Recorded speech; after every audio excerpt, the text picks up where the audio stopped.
Dapat abangan nyo siya dito. Please welcome the very versatile Julia Montes!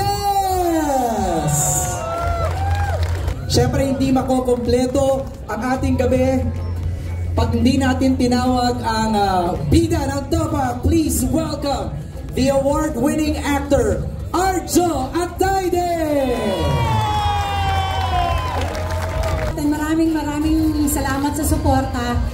Heto na, after tonight, malalaman nyo na kung bakit Topak. Yes, meron akong bagong action star. Yes! Julia Montes. And Arjo Atayde.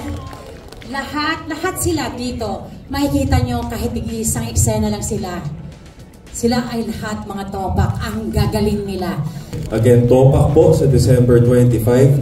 Damayan niyo po kami. Ng lahat, first of all, maraming salamat po sa oras ninyo sa pagpunta po ngayon. Sana po huwag niyo pong kalimutan, December 25, Topak po. Action star ka na daw, sabi ni Sylvia. Arjo!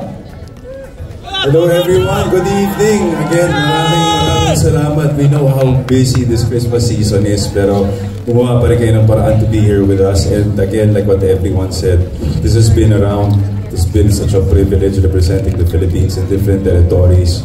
And to come home is just a different feeling. Dagdag na po yung 50th celebration ng Metro Manila Film Festival. And with us today, I see so much familiar faces. Nay Maricel, Tita LT, maraming salamat. I will not mention everyone, no, pero maraming salamat for being here.